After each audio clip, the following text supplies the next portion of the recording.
Your Excellency, President Xi, my dear friend, both myself and the entire Russian delegation, we are glad to have this chance to meet again our Chinese friends, our Chinese counterparts.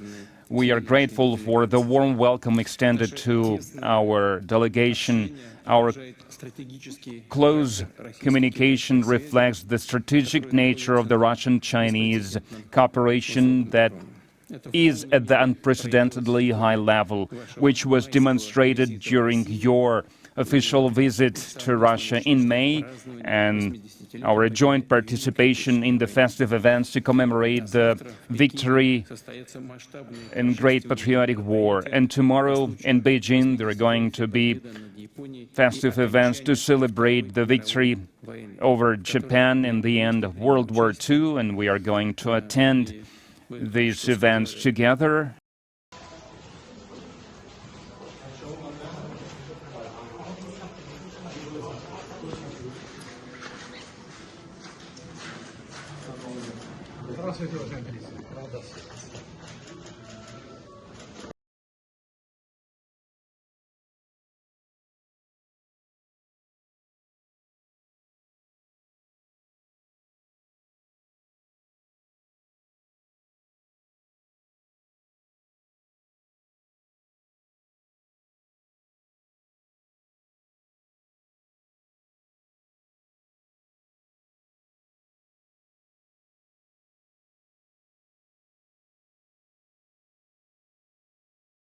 All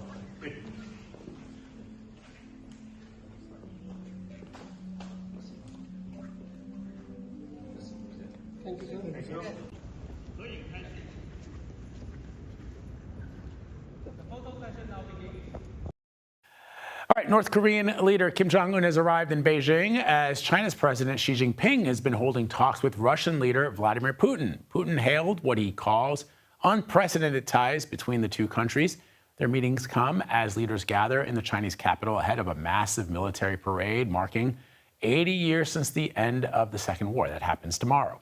For more on this, I want to bring in CBS News foreign correspondent Ramy Inocencio. He's joining us from our London bureau. So, massive military parade expected tomorrow. Ramy, what are we expected to see? And what are they trying to send as an image by having all of them in Beijing? What are the Chinese hoping to send to the rest of the world? Sure. The message there by all of them, we're talking about officially presidents, prime ministers of countries from across Asia through to Central Asia. But, you know, I got to say, notably, for critics at least, several of these leaders are called strongmen, and they're called dictators. For example, you just mentioned North Korean leader Kim Jong Un just arrived in Beijing in his favorite, his armored train. There you see him there, still from state-run Korean media smiling there. You can think of it like Air Force One, but on rails. That is how he likes to travel for fear of being shot out of the sky. But the last time he was in Beijing, 6 years ago, notable considering China is North Korea's biggest ally. We've also got Iran's President Masoud Pezeshkian in Beijing. But along with Xi and Putin, got to look at these four together. This quartet is coming to be known, at least in some critical circles of Vlad, as the axis of upheaval, sort of a play on the axis of evil from some Hollywood movies, let's say. There's also Myanmar's military chief and India's Prime Minister Narendra Modi. The optics of what we're seeing on the screen, what we will see on the screen as well tomorrow with these leaders, can definitely push this kind of narrative of China trying to push it as this new, well, a resurgent, let's say, counterweight to American power, along with bringing the so-called global South. President Xi in the past couple of days has been saying that they got to push back against hegemony. And when you hear that word, that is a code word for Washington, for the U.S. So tomorrow, we expect to see China's force projection. We've already seen preps over the past days and weeks there.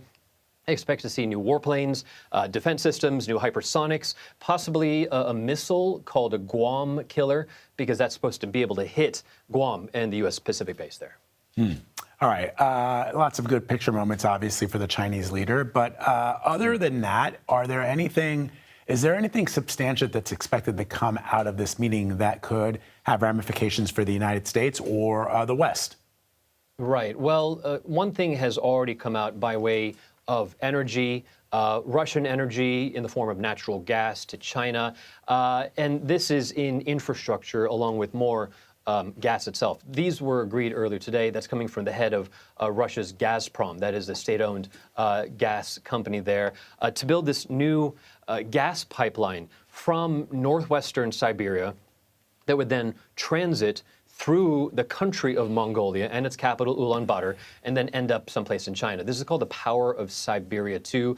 And basically, this is going to be massive. It would stretch more than 1,500 miles. Could be one of the biggest gas pipelines in the world in terms of capacity, almost the level of Nord Stream 1, which connects Russia and Germany. And got to remind people, this comes as Europe, we know, has slashed its imports of Russian gas since Moscow's invasion of Ukraine. So those new Chinese purchases will help offset at least some of the losses that it's seen. But aside from that, we should keep an eye on what happens with North Korean leader Kim Jong Un.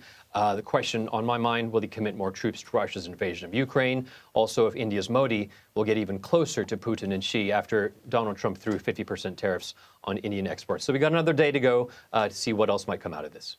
Yep, really, really good questions and excellent reporting and analysis. Ramy, thank you very much.